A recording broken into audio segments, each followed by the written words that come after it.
قرآن بخشنے کا طریقہ کیا ہے؟ قرآن مجید بخشنے کا صحیح طریقہ کیا ہے؟ کہتے ہیں کہ پہلے الحمد شریف پڑھے گا، پھر حمد و ثنا کرے گا، پھر تینوں قل پڑھے، پھر اس کے یہ کہے کہ اس کا ثواب ہمارے نبی صلی اللہ علیہ وسلم کو اور اس کے بعد حضرت آدم سے لے کر قیامت تک آنے والے تمام انسانوں کو پہنچائے، پھر آخر میں جس کے لیے قرآن پڑھا گیا اس کا نام لے کر بخش دے۔ کیا یہ طریقہ صحیح ہے آفرین انڈیا سے؟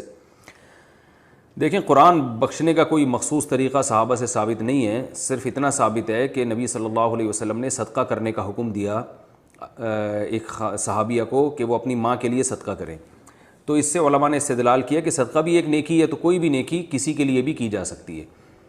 تو بہتر تو یہی ہے کہ جس چیز کا حدیث میں صراحتاً ذکر ہے اسی کو فالو کریں، یعنی صدقات و خیرات کیا کریں میت کے لیے، لیکن کوئی قرآن یا کوئی اور نیکی پڑھ کے بھی اگر ایصال ثواب کرنا چاہتے ہیں تو بھی ٹھیک ہے، اس کا کوئی خاص طریقہ نہیں ہے، بس دل میں نیت کر لیں کہ اللہ اس کا ثواب فلاں کو پہنچے۔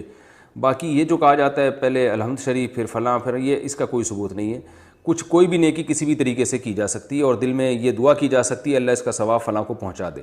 رہا یہ مسئلہ کہ اتنے ساروں کو پہنچا دے، آدم علیہ السلام سے لے کر فلاں لوگوں تک، پھر تمام پیغمبروں تک، صحابہ تک، تو یہ بھی جائز ہے کیونکہ ناجائز ہونے کی کوئی دلیل نہیں ہے۔ لیکن اس میں علماء کی دو رائے ہیں، بعض علماء یہ کہتے ہیں کہ ثواب تقسیم ہو کے پہنچتا ہے، تو جتنے لوگوں کو شامل کریں گے ثواب ڈیوائڈ ہو جائے گا، اور بعض کی رائے یہ نہیں کہ نہیں تقسیم نہیں ہوتا بلکہ ہر ایک کو پورا پہنچتا ہے۔ تو ان میں سے کسی بھی مسلک پہ کوئی مضبوط قرآن و سنت سے دلیل کسی کے پاس نہیں ہے کہ اللہ کی رحمت سے امید کی جا سکتی ہے کہ اللہ سب کو سارا ہی ثواب پہنچا دیں، اللہ چاہیں تو ڈیوائڈ کر کے پہنچا دیں، تو اس لیے کوئی ایسا خاص طریقہ نہیں ہے، جس طرح سے چاہیں کر لیں آپ۔ میرا جو اپنا معمول ہے، میں تو یہی کرتا ہوں کہ ایک تو صدقات و خیرات کو فوکس کرتا ہوں، جو میرا جو معمول ہے کہ جو میت کے لیے جو حدیث میں جو چیز منصوص ہے، جو متفق علیہ، اور اگر قرآن پڑھ کے کرنا چاہیں تو دل میں بس اتنی نیت کہ سورہ فاتحہ پڑھی یا کوئی بھی سورت پڑھ لی، اللہ اس کا ثواب فلاں کو پہنچے، تو سب طریقے ٹھیک ہیں۔ وہ تو نہیں رہ رہے۔ مجھے والد صاحب کی موت پہ جو سب سے بڑا جھٹکا لگا تھا، میرے والد صاحب گھر بنا کے فارغ ہوئے تھے، اوپر پورشن بنا دیا، نیچے کہ بھئی اب 63 سال ان کی عمر تھی، اچانک اٹیک ہوا، انتقال ہو گیا، اور نماز کی حالت میں اٹیک ہوا۔ یہ اللہ کا کتنا بڑا، صف میں نماز بہت سخت پابند تھے نماز۔ تو جس دن ان کا، ہم نے تو رات 12 بجے انتقال ہوا، فجر میں ان کو ہم جلدی دفنانے کے قائل ہیں، اسلام یہی کہتا ہے نا۔ تو مجھے یاد ہے روزانہ والد صاحب کی ایک آواز آتی تھی، بھائی گیٹ بند کر دیا ہے کہ نہیں کیا، رات کو 10-11 بجے نا، جیسے سمجھدار والدین ہوتے ہیں بچوں کی فکر کرتے ہیں کہ گیٹ لاک کر دیا کہ نہیں کر دیا، یعنی اب گھر سے باہر نکلنے کا ٹائم ختم۔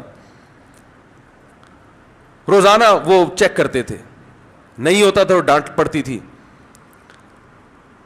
ان کا حق تھا کہ بھائی گھر بنایا میں نے تو محفوظ ہے یا نہیں، آپ سب اندر آ گئے ہو، باہر آوارہ گردی تو نہیں کر رہا کوئی۔ تو رات 12 بجے ان کی ڈیتھ ہوئی ہے، صبح فجر میں ہم نے دفنایا۔ اگلے دن رات کو والد صاحب کی آواز، بولو بھائی، آواز نہیں، ہم اس آواز کو سننے کو دل چاہ رہا تھا، کوئی ہم سے کہے کہ گیٹ بند کر دیا کہ نہیں کر دیا۔ جو والد صاحب کا کمرہ تھا، جو ہم 30 سال سے دیکھ رہے تھے، ایک کمرہ مشہور تھا ابو کا کمرہ، اکیلے سوتے تھے نا، وہ فوجی آدمی تھے، ان کی نیند میں کوئی خلل برداشت نہیں کرتے تھے، ٹائمنگ تھی سونے کی اٹھنے کی ان کی۔ تو ایک کمرہ ہم نے ان کے لیے خود انہوں نے رکھا ہوا تھا، بھائی یہ میرا کمرہ ہے، یہاں مجھے کوئی ڈسٹرب۔ تو والد صاحب کی الماریاں، اس میں والد صاحب کا ایک بستر تھا۔ تو والد صاحب اگلے دن کیا ہوا ہے کہ وہ کمرہ خالی۔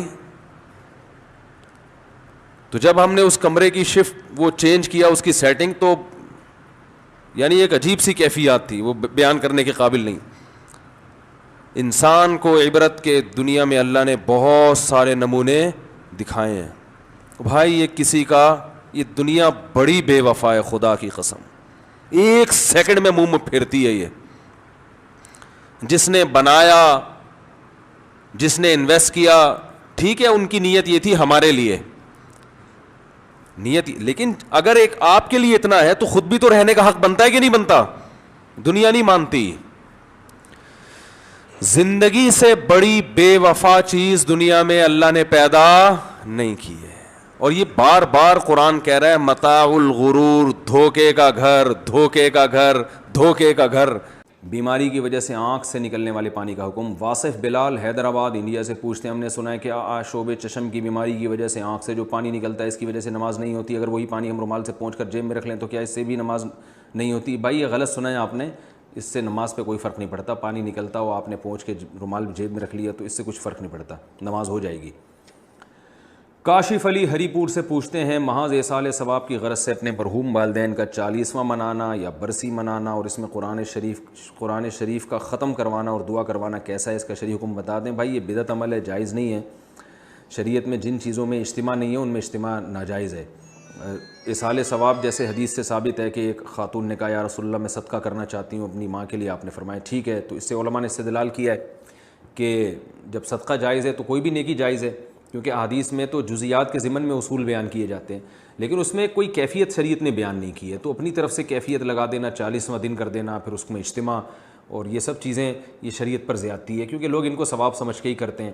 تو جو جہاں ہے وہاں سے میت کے لیے دعا کر سکتا ہے، صدقات و خیرات کر سکتا ہے، قرآن پڑھنا چاہے تو قرآن بھی پڑھ سکتا ہے، اس میں اجتماع بہرحال بدعت ہے۔ آپ نے کبھی سنا حضرت ابو بکر کا انتقال ہوا تو ان کا سویم ہوا ہو، 40واں ہوا ہو؟ حضرت ابو ہریرہ کا انتقال ہوا تو کسی نے سویم کیا، ان کا 40واں کیا ہو، کبھی سنا آپ نے؟ یا حضرت عمر کی شہادت ہوئی تو ان کا سویم یا 40واں ہو رہا ہے یا تمبو لگا کے قرآن خوانی ہو رہی ہے؟ کبھی بھی نہیں سنا ہوگا آپ نے، نہ اسلاف کے بارے میں، نہ محدثین کے بارے میں۔ تو یہ تو ایک ہندوستان میں ایک چیز شروع ہوئی ہے جس کو ختم کرنے کی ضرورت ہے۔